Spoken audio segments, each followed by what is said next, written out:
Amis internautes, heureux de vous retrouver ce jour pour un nouveau numéro des Directs du Jeudi.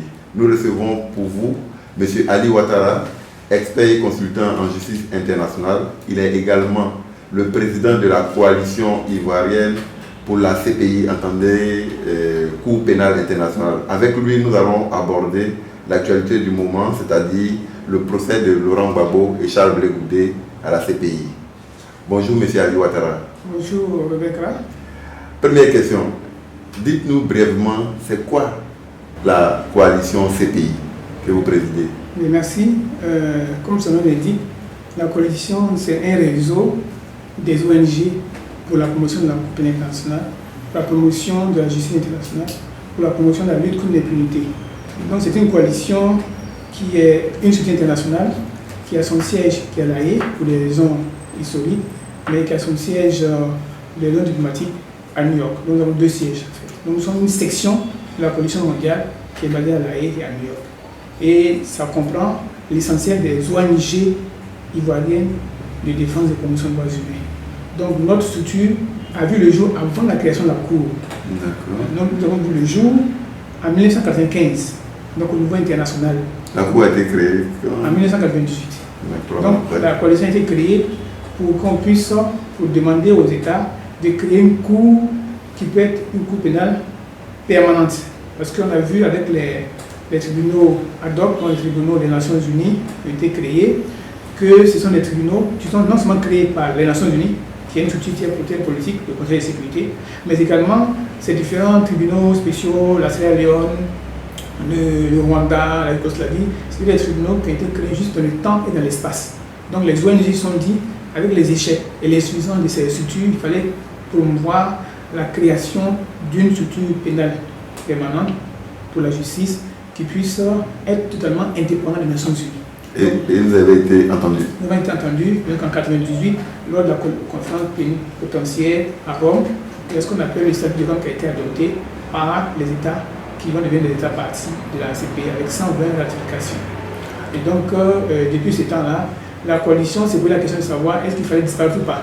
Non, il fallait qu'on reste toujours, mais au moins pour être plus ou moins un peu les gendarmes, suivre un peu par rapport à l'esprit, à la lettre de la question de la CPI, comment est-ce qu'on peut aider à recadrer, à orienter et à suivre le travail de la CPI qui s'est fait. Ce qui nous donne donc de facto le statut d'observateur à l'Assemblée des États partis. Bien qu'il ne soit pas État parti, un État, nous avons le statut d'observateur au niveau de l'Assemblée des États partis.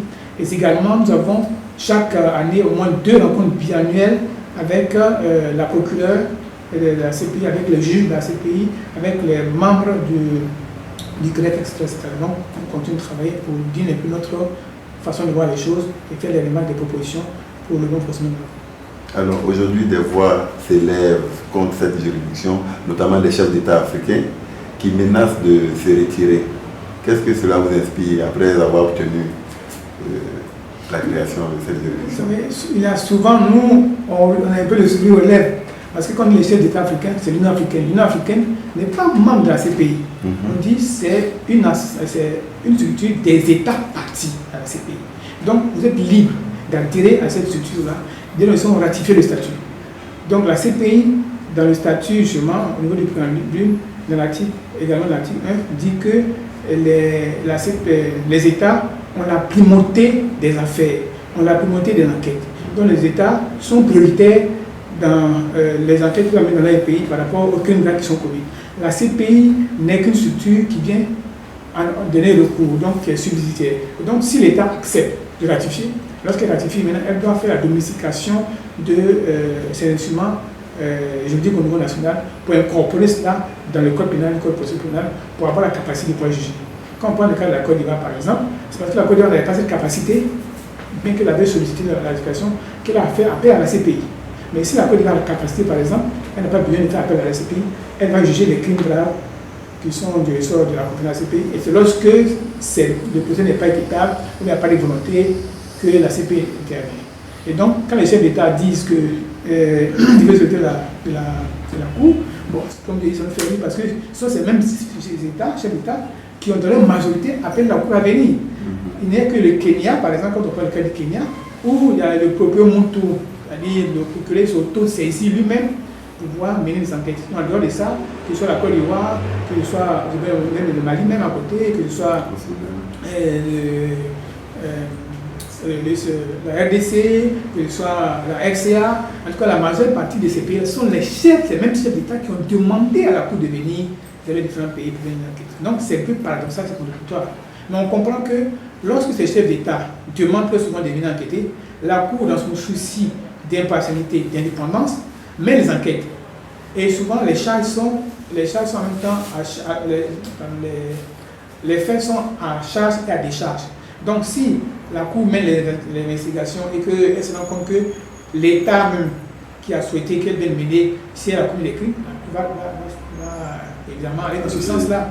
Donc quand on pourrait prendre le cas du Kenya par exemple, il y a eu les 2 cas où il y a 3 personnalités de l'opposition qui ont été inculpées, 3 du pouvoir qui ont été inculpés. C'est d'ailleurs pour cela qu'au niveau de la Côte d'Ivoire, la CPI a changé sa stratégie d'enquête parce que le Kenya n'a pas été un bon exemple avec l'équilibre qui a été fait. Les Kenyans sont mis ensemble pour demander qui veut la Et donc, ce sont ces chefs d'État-là, de leur majorité, qui ont demandé à ce que la Cour vienne dans leur différents États. Alors, il est évident, Monsieur le Président, qu'il y a des choses qui sont reprochées à la CPI. Est-ce que vous, en tant qu'observateur, vous en êtes conscient? Est-ce que vous êtes penché sur ce volet-là? Oui, effectivement, nous sommes conscients, justement, c'est ça notre rôle aujourd'hui, puisque nous ne sommes pas les juges, nous sommes un peu les yeux et les oreilles de la CPI, si vous voulez. Donc j'ai dit que nous participons à l'Assemblée chaque année, à l'Assemblée d'État parti. Nous avons l'occasion de faire des communications pendant l'Assemblée plénière. Également, nous rencontrons les membres, les staffs, les membres du bureau du procureur, que ce soit les grèves, en tout cas les personnels de la Cour, nous rencontrons au moins 2 fois là. Donc c'est l'occasion pour nous de leur dire, attention, il y a ceci, cela. Maintenant, au niveau de la Côte d'Ivoire particulièrement, monsieur le niveau de la Côte d'Ivoire, nous avons dit qu'effectivement, nous avons beaucoup de remarques qui ont été faites à la CPI. Nous avons demandé plusieurs fois à la procureure de revoir sa stratégie d'enquête au niveau de la Côte d'Ivoire. Parce qu'en Côte d'Ivoire, il y a eu 2 protagonistes et chaque... On va y revenir. Mais déjà, vous mettez le pied dans le plat. Le procès, effectivement, de l'ex-président ivoirien Laurent Gbagbo et son ministre Charles Blé Goudé s'est ouvert la semaine dernière. Alors, est-ce que vous suivez ce procès-là? Quel est votre regard déjà des déclarations préliminaires aussi bien de l'accusation et de la défense? Quel est votre regard? Bien, nous suivons ce procès. Nous avons beaucoup de collègues qui sont là-bas. Nous avons nos collègues qui sont nombreux à la haie. Et également, nous le suivons de bout en bout. Et nous essayons de ventiler l'information par rapport au procès aux uns aux autres. Aujourd'hui, le procès même, la réalité, disons, la quintessence du procès n'a pas commencé. Ce n'est que l'introduction, ce n'est que la phase préliminaire. Donc chacun, fait un peu son show, hein, chaque partie va avoir les faveurs, soit de l'opinion, soit des juges, c'est tout à fait normal. Mais le fond du problème, le fond, ce sont les faits. Les faits et puis les charges. Il faudra que, quel que soit ce que la défense dira, quelle que soit l'accusation dira, il y a eu mort d'homme. C'est immédiat. Il y a eu 3000 personnes qui sont mortes. Qui est responsable de ces morts? Voilà la question. C'est ça le reste, c'est un peu la diversion. Le reste. Parce que le reste, c'est politisé, c'est parti pris, c'est fanatisé. C'est ce qu'on constate d'ailleurs, malheureusement. Il faut penser aux victimes. Tu dis, les victimes sont laissées pour qu'on ait cette affaire. Chaque partie essaie de faire un peu, comme on dit, son petit show, mais malheureusement, les victimes qui sont implantées par la représentante Paulina Massida en ont gros sur le cœur. Les victimes, que ce soit X ou Y, veulent avoir justice, veulent avoir réparation. Vous avez vu les premiers témoins qui est pas bon, nous, ici, nous, on sait ce qui se passe, on travaille avec les victimes. Il y a encore des gens qui me parlent dans le corps. C'est ça des gens qui souffrent, qui ont souffert. Mais de grâce, comme on voit l'intérêt de ces victimes-là, la CPI a été créée pour les victimes. La CPI, c'est l'emploi de sans-voix. Le reste, les intellectuels africains, les chefs d'État, mais écoutez, nous on dit souvent qu'en Afrique, tout citoyen africain est une potentielle victime. Parce qu'en Côte d'Ivoire, il n'y a pas de démocratie, mais il suffit d'une petite, je ne dis pas erreur, mais il suffit qu'il y ait un petit problème, mais ça devient, voilà, c'est les violations violées, etc. Et donc, vous qui êtes au pouvoir, vous devenez, voilà. Et aujourd'hui, Laurent Gbagbo n'a jamais passé par exemple qu'il allait être devant la CPI. Puis c'est Laurent Gbagbo même qui a demandé à ce que la CPI vienne en Côte d'Ivoire. Mais quand, dans nos lectures, peut-être que Laurent Gbagbo a dû penser que c'était seulement la rébellion qui allait seulement demander devant la CPI. Donc ça a été maintenant un boomerang, c'est retourné contre lui. C'est justement ça qui fait peur au chef d'État, pour le chef d'État, qui se rend compte que lorsque la Cour mène les enquêtes, lorsqu'il y a des faits qui sont reprochés à leur poste merveilleux, la Cour ne va pas cacher cela, elle va dans le public.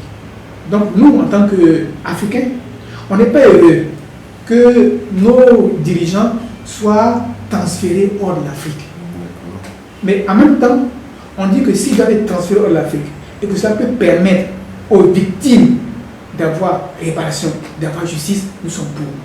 Donc nous encourageons nos États, et particulièrement la Côte d'Ivoire, qui nous a remis un avant-projet de mise de loi du statut de l'homme de la CPI, pour que la Côte d'Ivoire puisse faire la réforme de son code pénal, pour s'approprier les compétences de la CPI, pour qu'on puisse juger les crimes qui sont de la CPI ici en Côte d'Ivoire. C'est ce que tous les Africains doivent faire dans les différents États. Dès cet instant-là, si notre justice est indépendante, si elle est vraiment impartiale, elle est autonome, elle est juste, équitable, il n'y a pas de problème, la CPI ne viendra pas fouiner son nez dans les affaires des Africains, elle n'interviendra qu'en dernier recours.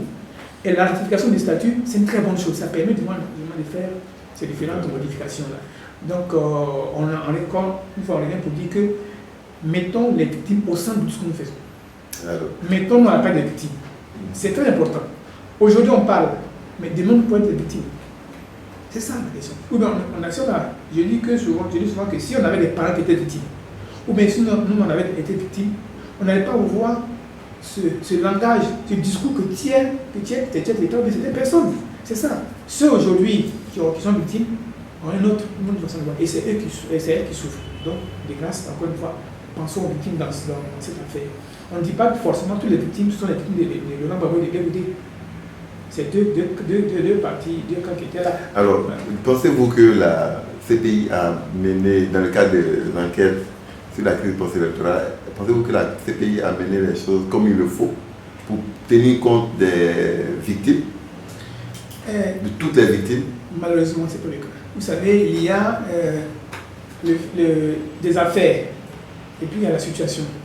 La situation, toute la Côte d'Ivoire est en situation. Donc, ça veut dire qu'il y a eu des versions d'ordonnée partout, il y a les crimes partout. Mais malheureusement, au niveau des affaires, il y a 4 lieux qui ont été proposés où le procureur au Campo a mené les investigations pour pouvoir avoir des éléments de preuve. Qui propose ces lieux? Non, c'est par rapport aux éléments de preuve qu'il a. C'est le procureur. Le procureur est indépendant et autonome. C'est ça qui fait l'avantage. Le procureur n'est pas choisi ni n'est pas désigné. C'est le système anglo-saxon. Et ce qu'il faut, on essaie de voir au niveau de nos États également, pour éviter que nos procureurs ne soient nommés par nos ministres, nos dirigeants. Parce qu'en fait, l'avantage de la Cour, c'est que le procureur est élu à l'Assemblée interpartie. Ce n'est pas les juges, c'est les assemblées interparties qui sont élus. Et donc, par conséquent, au niveau de la Côte d'Ivoire, comme on le disait, nous avons constaté, tout comme au niveau de la RDC, les premières enquêtes de Campo ont été un fiasco. On l'a dit au Campo plus d'une fois. Quand on n'a pas la langue de voir quand nous sommes avec les personnalités de la Cour. C'est ça notre franc-parler avec eux. Parce qu'on veut que les choses s'améliorent. Donc au Campo a bâclé pratiquement les enquêtes en Côte d'Ivoire. C'est d'ailleurs pour cela que lorsqu'il y avait eu les réunions de confirmation des charges, les juges ont demandé à ce qu'il y ait plus d'éléments de preuve, que c'était insuffisant. Donc c'est une façon diplomatique de dire que le travail de couple avait été bâclé. Maintenant, la procureure actuelle, qui est une africaine, qui s'est approprié le dossier de Campo, a essayé tant mieux que mal de trouver des éléments complémentaires, supplémentaires, de preuves pour pouvoir étayer cela. Je crois qu'elle en a suffisamment aujourd'hui, puisque la Cour a permis à la confirmer les charges jusqu'à ce que nous ayons un procès. Maintenant, cela doit aller un peu plus loin. Donc nous disons que ce procès peut aider notre pays à sortir définitivement de la crise en luttant contre l'impunité. Il est important que ce procès soit équitable. juste et impartial, afin que la vérité soit connue de tous les Ivoiriens. Il est aussi essentiel que Laurent Gbagbo et Blé Goudé ne soient pas les seuls à être tenus pour responsables des violations graves des droits de l'homme en Côte d'Ivoire. La Cour doit enquêter et poursuivre les crimes commis par toutes les parties au conflit ivoirien afin d'éviter les critiques de partialité et pour véritablement aider à apporter la justice et la réconciliation dans notre pays. Il faut faire davantage pour tenir pour responsables les auteurs des crimes graves devant la juridiction nationale et accorder des réparations aux victimes. Donc ce procès étant très politisé en Côte d'Ivoire, il est essentiel que le personnel de la CPI soit présent dans le pays pour communiquer les messages clés et contrer la désinformation tout au long du procès. Cependant, il semblerait que cela ne sera pas le cas pour l'ouverture du procès. Donc nous exhortons la CPI et les États qui financent la Cour à s'assurer que cette situation dangereuse ne continue pas. C'est un extrait du rapport que vous avez transmis à la CPI. La CPI. D'accord. C'est notre communiqué de presse que nous allons faire à l'ouverture du procès pour faire l'état de nos préoccupations et ce qu'il faut faire. Donc voilà, au niveau de la Côte d'Ivoire, nous souhaitons vraiment que cette appellation de justice des vainqueurs, cette appellation de partisans de tel camp seulement qui sont devant la Cour, puisse vraiment ne plus être dite et que la procureure a raison. On a été rassuré par la procureure plus d'une fois. Elle dit que les enquêtes se poursuivent dans notre camp, mais vous savez, en matière de justice internationale, on n'est pas en train de justifier, mais c'est la lourdeur administrative, la lenteur qui le fait. Mais on s'est dit que nous serons toujours vigilants, parce que l'impunité d'aujourd'hui est le crime de demain. Si on ne fait pas attention et que les victimes n'ont pas de réparation, que ce soit les victimes de leur camp ou d'actuels n'ont pas de réparation, demain, si ces victimes ont la possibilité, elles vont vouloir se venger. Donc, l'impunité va encourager à la vengeance des victimes. Par contre, si également on ne fait rien également, les bourreaux, ceux qui ont commis des crimes, si on ne leur fait rien, que justement, bien sûr, le droit d'amnistie, si on permet de faire les grâces présidentielles, pour les crimes graves, si on fait le droit d'amnistie, mais les personnes se diront, bon, moi j'ai commis des crimes, on peut me libérer, et donc par conséquent, ça va m'encourager à la récidive, donc à reprendre les mêmes crimes. Donc, c'est ça notre tournant.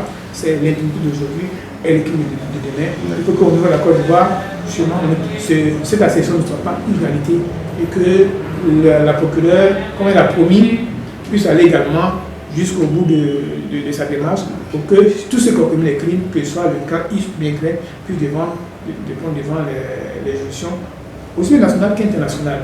Parce que la réconciliation vraie, sincère, ne dépendra que de cela. Sur la justice, est le socle, le pilier de la réconciliation. Sur la justice, est le socle, le pilier de la paix durable. Alors, le procès Laurent Gbagbo, Charles Blé Goudé est annoncé pour durer 4 ans. Pourquoi et quelle est la particularité de cette affaire pour que ça dure aussi longtemps? Bien, le premier procès de Thomas Lubanga a duré 7 ans. Donc, ce n'est pas nouveau en fait. Et nous avons fait des remarques à la Cour dans nos rencontres biannuelles. Et la semaine est déjà partie pour dire que la Cour étant jeune, en 7 ans, elle a pu faire seulement un seul procès. Et donc, on a demandé à ce que les procès à venir ne soient pas aussi longs. Et vous constatez que Laurent Gbagbo, c'est 5 ans après qu'il faut commencer. Donc, la Cour a quand même écouté, elle a reculé au moins de 2 ans. Elle veut dire qu'il y a quand même une différence de 2 ans. Pourquoi? Évidemment, ça fait 2 procès cumulés en fait. Il y a cela, donc ça veut dire qu'il y a beaucoup plus de témoins. Il y a au moins 126 témoins. Quand on prend les 2 cas, pour Charles Blé c'est 405, l'autre c'est dans la centaine, donc ça fait 726 témoins qui vont, en théorie, pouvoir comparaître. Donc quand il arrive, ça prend du temps que ça prend. Deuxièmement, il y a également 2 défenses séparées. Il y a la défense de Blé Goudé, la défense de Laurent Gbagbo. Sans compter également l'avocat des victimes, qui est également va faire sa plaidoyer de façon permanente, donc elle va intervenir sur la mesure. Maintenant, quand on parle du bureau procureur, on n'en parle pas. Donc, vous voyez qu'il y a plusieurs entités qui interviennent pour ce procès-là. Et puis, en plus, n'oubliez pas que si on regarde 5 ans pour pouvoir construire ce procès, c'est parce qu'il y a beaucoup d'appels qui ont été interjectés.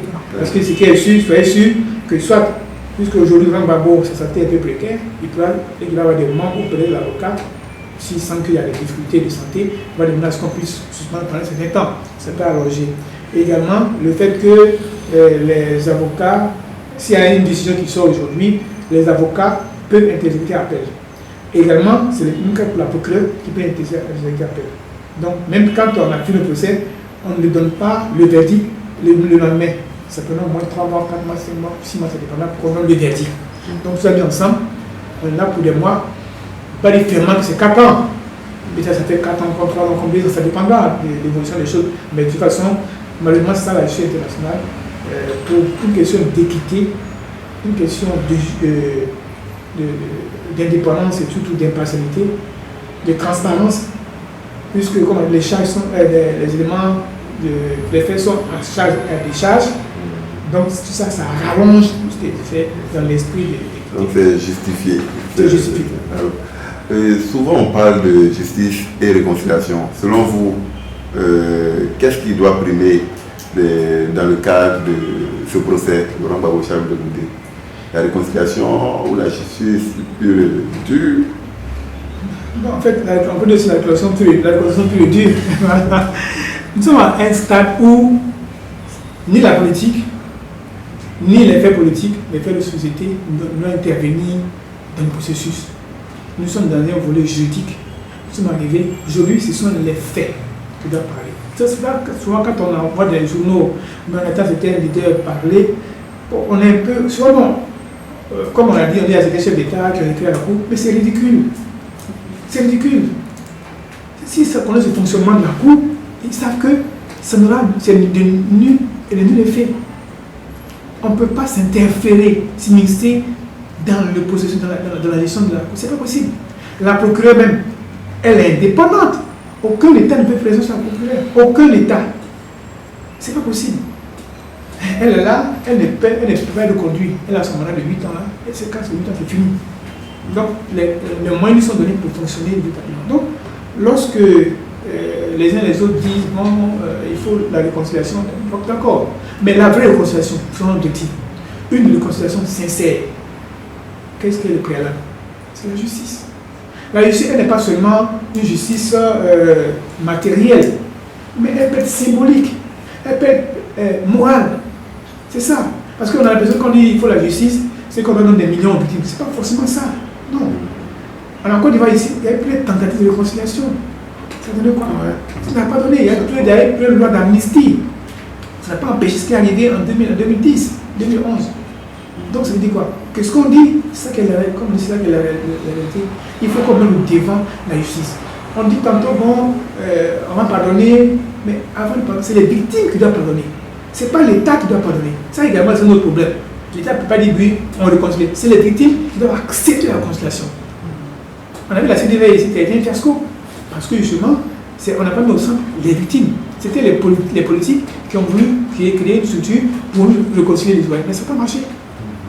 Donc c'est ça en fait. Notre souhait, c'est que, et d'abord la justice, et ensuite la réconciliation. D'accord. Alors, ce sera la dernière question. La coalition ivoirienne pour la CPI.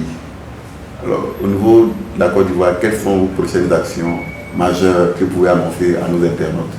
Bien, vous suivez certainement chaque trimestre, chaque 3 mois, une conférence trimestrielle internationale que la coalition organise.